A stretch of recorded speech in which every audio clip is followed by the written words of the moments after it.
সুন্দর একটা উপস্থাপনা এখানে করেছেন মাইক্রোপ্লাস্টিক।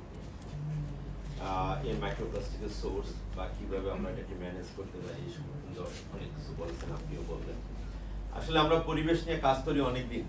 আমি যখন কানাডা থেকে পিএইচডি করে পোস্টডক করে বাংলাদেশে ফেরত আসি 2006 সালে, তারপরে কন্টিনিউয়াসলি এরকম বিভিন্ন জায়গায় বক্তৃতা দিতে থাকি এবং আমার এখানে অনেকেই আছেন, আপনারাও সেই কাজটাই করতে আছেন, কিন্তু কোনো কাজ হচ্ছে বলে আমার মনে হচ্ছে না।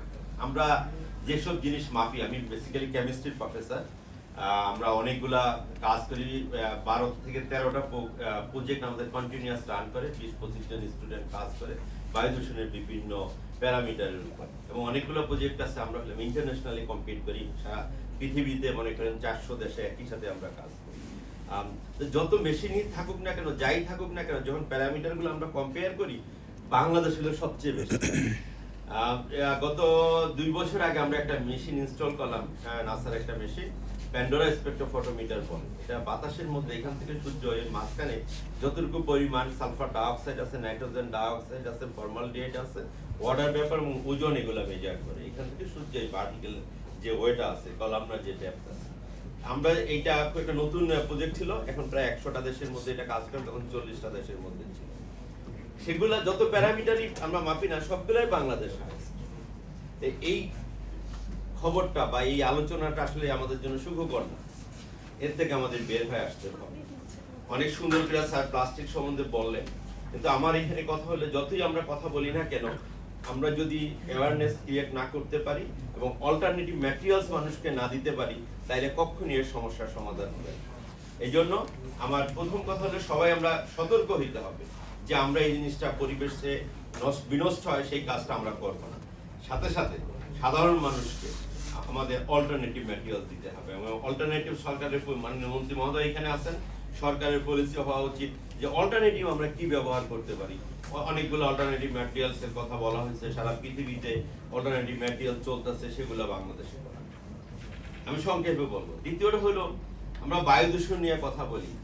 বায়ু দূষণ বাংলাদেশে যত মানুষ মারা যায়, তার সবচেয়ে পৃথিবীর মধ্যে বাংলাদেশের 1 নম্বর পরিবেশ বিপর্যয়ের জন্য মানুষ মারা যায়, এবং এই পরিবেশ বিপর্যয়ের মধ্যে বায়ু দূষণ হলো 75% কন্ট্রিবিউট করে। তাহলে সব বড় একটা সমস্যা আমাদের বায়ু দূষণ, এবং সেইখানেও বায়ু দূষণের যত প্যারামিটার আছে সেগুলো আমরা মেজার করলে পৃথিবীর টপ 2-3টা দেশের মধ্যে থাকি, এবং ঢাকা শহর মাঝে মাঝে ফার্স্ট, মাঝে মাঝে সেকেন্ড, এরকম অবস্থা হয়। বর্ষাকালে হয়তো আমাদের একটু ভালো আছে। এই বায়ু দূষণের দুইটা আমি বলবো, বিএনপি সরকার এর আগে যখন ছিলেন তখন 2টা কাজ করছিলেন। শাহজাহান সিরাজের নাম হয়তো অনেকে মনে আছে, পলিথিন এর ব্যাপারে উনি একটা নিয়ম করছিলেন। আরেকটা হলো 2 স্ট্রোক ইঞ্জিন ব্যবহার বন্ধ করেছিলেন। 2 স্ট্রোক ইঞ্জিনে কি সমস্যা হইতো? ব্ল্যাক কার্বন নামক একটা সাবস্টেন্স আছে যেটা গ্লোবাল ওয়ার্মিং করে এবং মানুষের ক্যান্সার ক্রিয়েট করে। সেখানে ইনকমপ্লিট কম্বাশনের ফলে প্রচুর পরিমাণে ব্ল্যাক কার্বন অ্যাটমসফিয়ারে আসতো। সেটা ছিল তখনকার দিনে 40 মাইক্রোগ্রাম পার মিটার কিউবের সমান আসতো। যখন ওইটা বন্ধ করা হলো, এটা আস্তে আস্তে কমতে কমতে 10-12 মাইক্রোগ্রাম পার মিটার কিউব, এখন বর্ষাকালে 6-7 মাইক্রোগ্রাম পার মিটার কিউব আমরা বাংলাদেশে পাই। এইটা একটা সফলতা। আরেকটা সফলতা, এখানে লেড নিয়ে বোধহয় ওনারা কাজ করেন, 2-1 জন আছেন। লেডের পরিমাণ তখন সারা পৃথিবীতে বাংলাদেশ সেকেন্ড ছিল, 463 ন্যানোগ্রাম পার মিটার। তারপরে লেড ফ্রি গ্যাসোলিন ইউজ ব্যবহার করা শুরু করলো।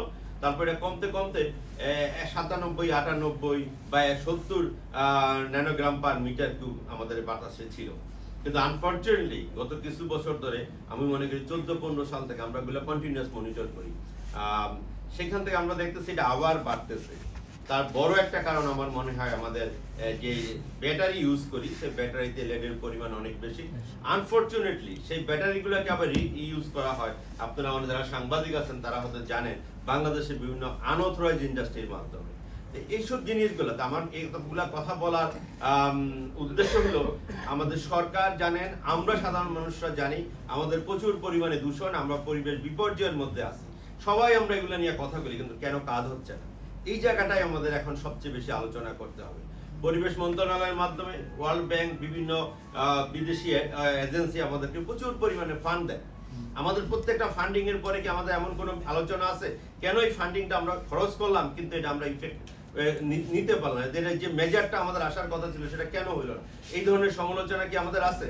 আমরা যখনই কোনো সমস্যার কথা হয়, মাননীয় মন্ত্রী মহোদয়, আপনাকে আমি আবার বলতেছি, শীতকাল যখন আসে নভেম্বরের প্রথম দিকে, তখন আমরা বিরাট একটা কমিটি করে দেই বিভিন্ন বড় বড় সচিব মহোদয়কে নিয়ে।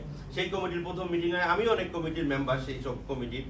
প্রথম মিটিং হয়, দ্বিতীয় মিটিং হয়, তারপরে ওই ব্যাপারটা ধামাচাপা পড়ে যায়, তারপরে আর কোনো আলোচনা হয় না।